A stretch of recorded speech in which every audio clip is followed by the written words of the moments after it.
Okay, Dad, I've got a bizarre one for you here.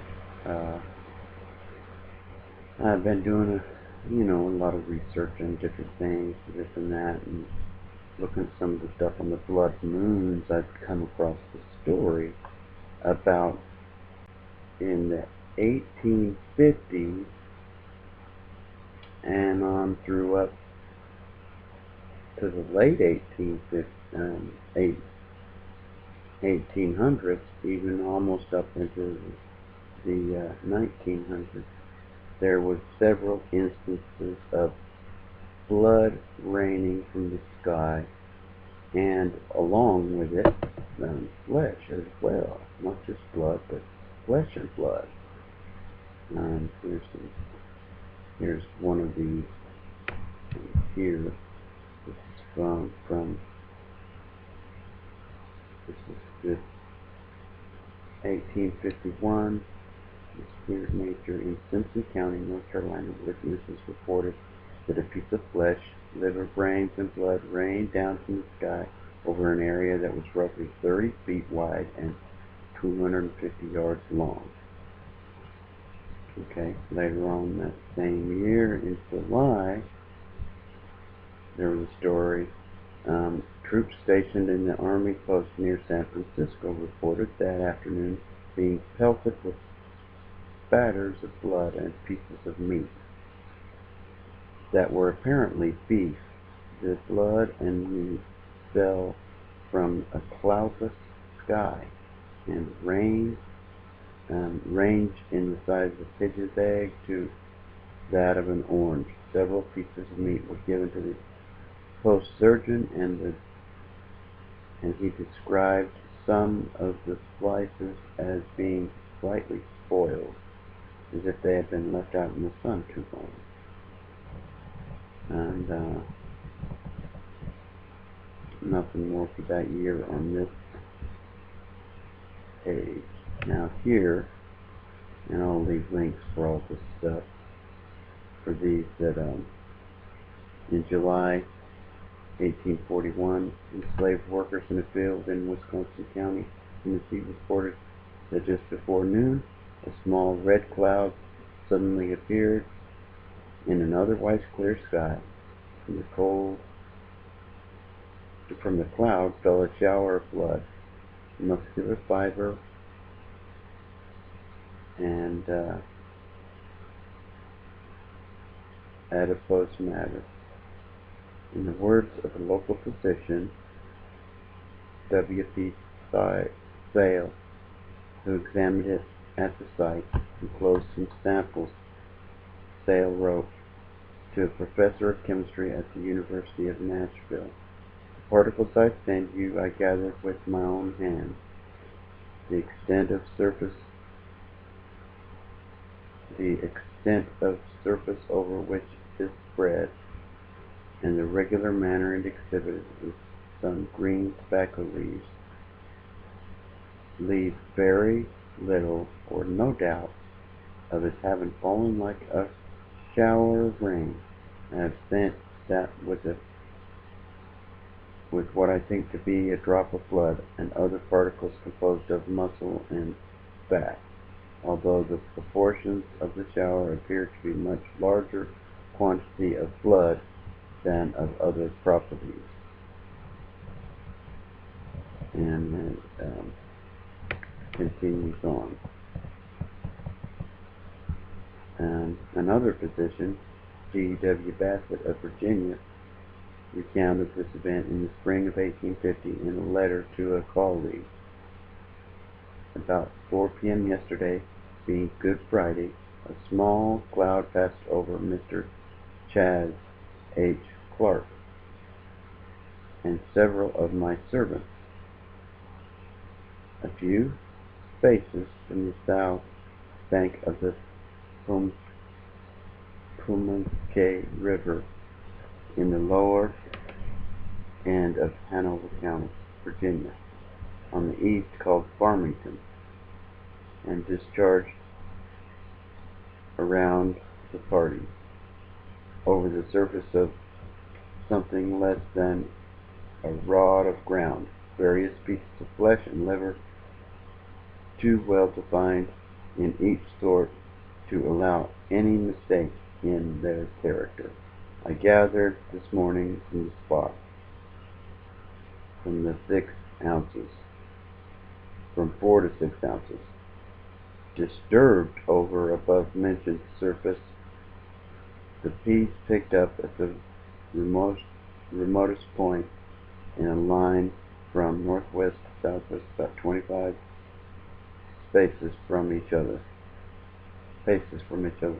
One would weigh near 1 ounce. Now, I'll let you guys go ahead and read this while I talk or whatever. We could understand something like this happening maybe today, but this is back in the 1950s, 1850s, in the 1800s, before they were flying around and stuff. This is just bizarre. Picking up pieces of flesh after a rain and red-looking cloud that came over and rained blood down on you. How horrible. Here's another place, North Carolina.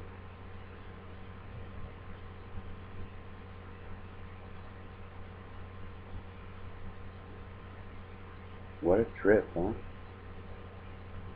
Now, some felt that this was an omen of something bad's going to happen to you.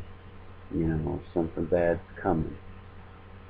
And some people took it as this was coming back down because of the Civil War, that, you took blood from someone, you're going to get it back put down on you. I don't know what to think.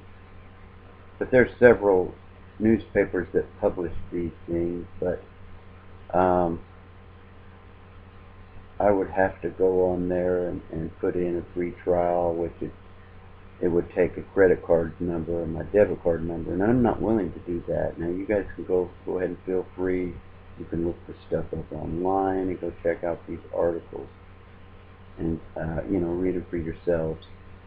But I'm just going to have to get the free version here and put it out to you, because I don't have the money to mess around with it. And it hasn't just been, in the United States. This has happened all over the world for a long time, for ages. These, moreover, are not the only such stories. A vivid red and blood-like rain during a storm on October 16th and 17th, 1846, caused widespread terror among French witnesses. A chemist who studied the material under a microscope noted a great quantity of corpuscles. Rather more specifically, after a red stuff rained on Messicandi, Calabria, the Italian Meteorological Bureau identified it as bird's blood. Imagine that, bird's blood. On March 8, 1876, flakes of meat came down out of the sky to land on Bath County, Kentucky. And one brave witness tasted a perfectly fresh sample. Ew, disgusting. It reminded him, according to the Scientific American, March 1876, of mutton or venison. This widely reported event sparked some considerable controversy and soon fell victim to two conventional, contradictory, and unconvincing explanations.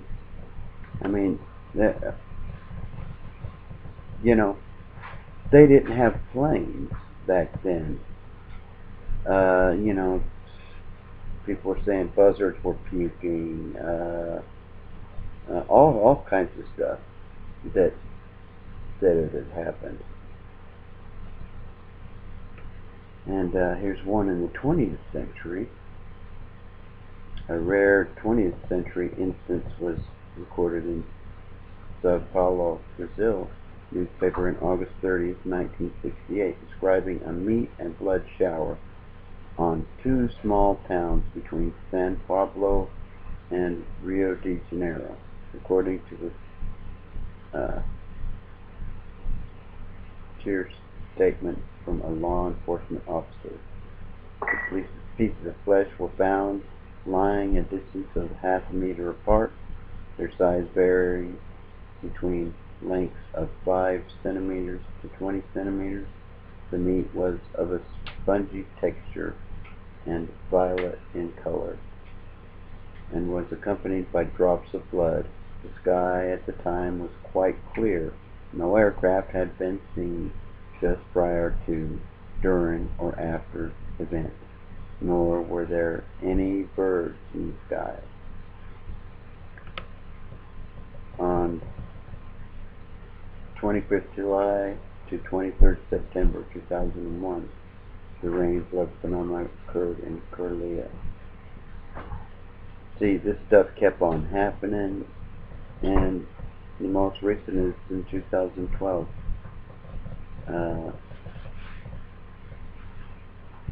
I mean, my gosh, it's just bizarre. What a trip, huh? Well, I thought I'd bring you this little bizarre story, and maybe call it the Chatty Dad One Bizarre Files. And there's some other interesting things I've stumbled upon too. I might put a few videos out on it. Anyway, I hope everyone's doing well. God bless, good luck to us all. Do what's right, help each other, and just do your best. God bless and good luck. Over now.